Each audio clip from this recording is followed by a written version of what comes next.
pessoal, tudo bem com vocês? Bate-papo sobre o universo infantil chegando aí para você. Hoje o nosso tema é trauma na infância. Essa é uma dúvida muito comum dos pais. Os pais que me procuram trazem essa preocupação. Então, fica ligadinho que nós vamos falar sobre os traumas na infância. Eu vou trazer alguns trechos desse livro que eu ainda não acabei de ler, mas já tô no finalzinho, ó, que eu tô gostando muito, que é o Mal Profundo.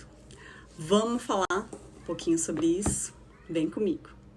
Então, hoje eu vou trazer para vocês quase que um resumo, hein? Tô brincando, mas é verdade. Quase que um resumo. Então, presta atenção.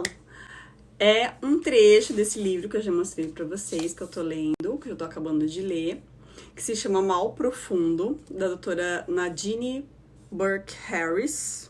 Não sei se é assim que fala.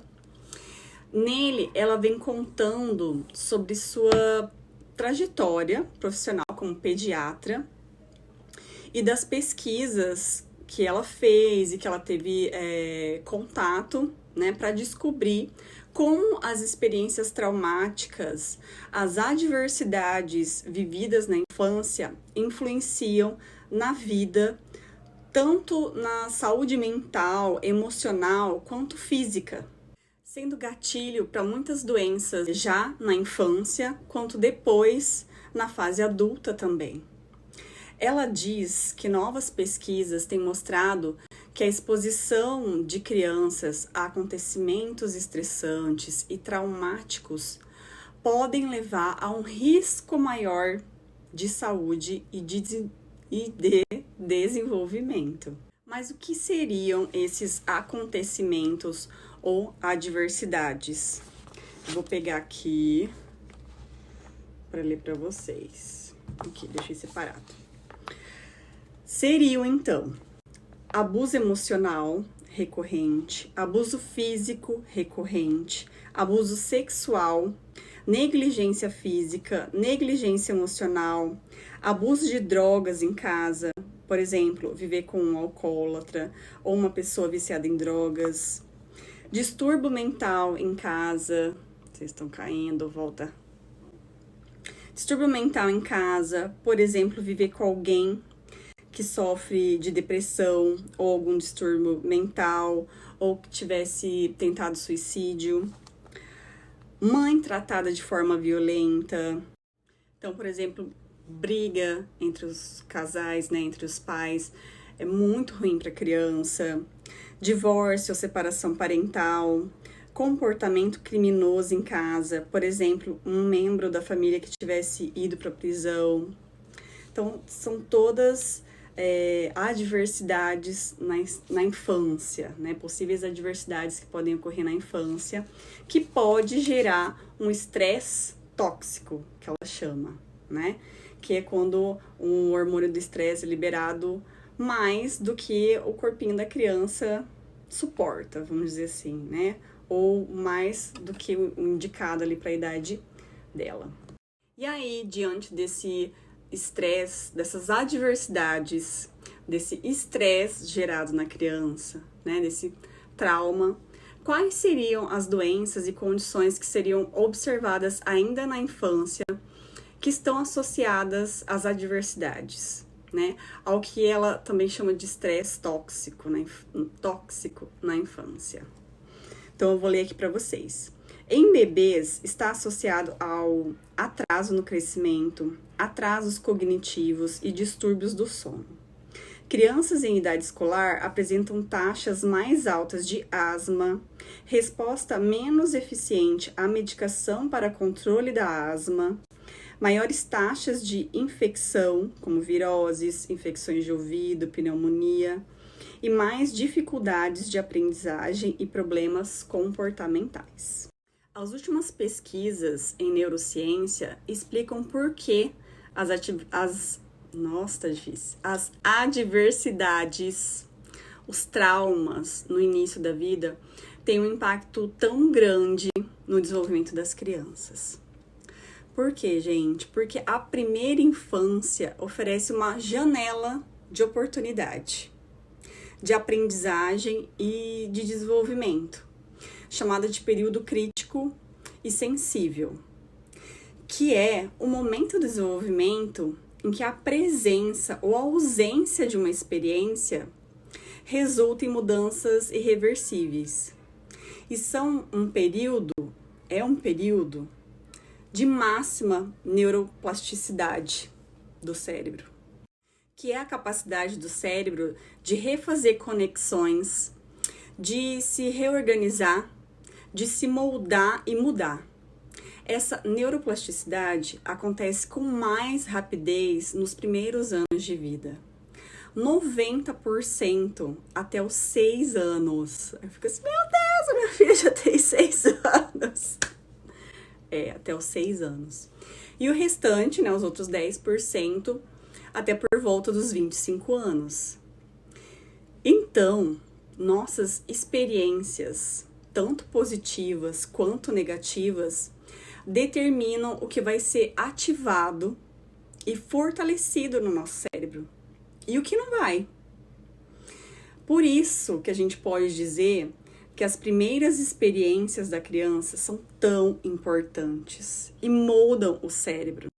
O que a doutora Nadine destaca é que muitas vezes a criança está passando por uma adversidade na infância, um trauma, vivenciando todo um estresse tóxico, mas os profissionais da saúde não analisam isso, não olham isso. Então, se uma criança estiver passando por muito estresse, por problemas familiares em casa, o seu corpo produzindo mais hormônio de estresse do que deveria, por problemas familiares em casa, e isso estar atrapalhando o seu crescimento, o seu desenvolvimento. E aí, talvez lá, por exemplo, tá? Quando entrasse na escola e começasse a apresentar problemas de comportamento ou de aprendizagem, ela poderia ir, né, ser encaminhada para um médico que diagnosticasse com TDAH, por exemplo, e a medicasse. Mas o problema real, o problema base, o que desencadeou a asma, uma doença autoimune, uma dificuldade de aprendizagem da criança, passa despercebido. Continua sem intervenção, sem ajuda. Ela fala uma frase muito boa. Olha só o que ela diz. 1 grama de triagem é melhor do que 1 quilo de cura. Quer dizer que você dedicar um tempo para conhecer a história dessa família, dessa criança a fundo, é bem melhor do que ficar no superficial e só medicar, por exemplo. Mas então, como tratar essas adversidades na infância, o estresse tóxico, o trauma? Bom, toda a ciência do desenvolvimento diz a mesma coisa. Precisamos de intervenção precoce, porque quanto mais cedo começamos, mais ferramentas a gente tem para trabalhar. Isso não quer dizer que as crianças mais velhas ou nós adultos, que a gente não tem mais jeito, tá? Mas pode não ser tão eficaz se conseguirmos identificar bem cedo que a criança está sofrendo um problema em casa, um estresse tóxico.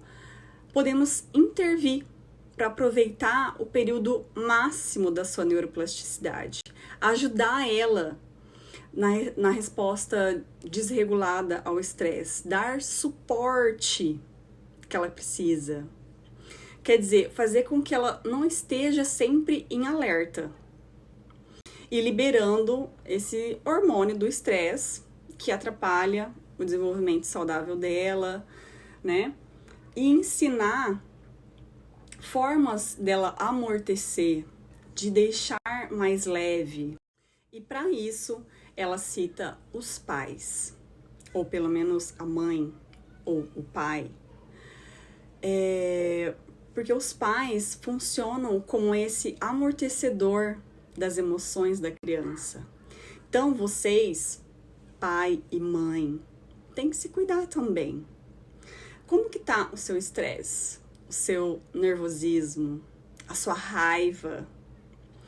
Como você tem tratado seu filho? Será que você está conseguindo ser acolhedor das angústias dele? Será que você está sendo esse amortecedor que ele precisa? Então, algumas ferramentas que ela cita no livro são a psicoterapia para os pais e para a criança, a prática de exercícios, que eu inclusive sempre falo nos meus stories, que é importante fazer uma atividade física, ter um tempo para você, né? Então, cuidar da alimentação, ter uma alimentação saudável, meditação, ela também fala sobre os benefícios da meditação. Então, cuidar de si para poder cuidar do seu filho, para que ele tenha um pleno desenvolvimento das suas potencialidades. Bom, gente, espero ter ajudado vocês. Um beijo, tchau!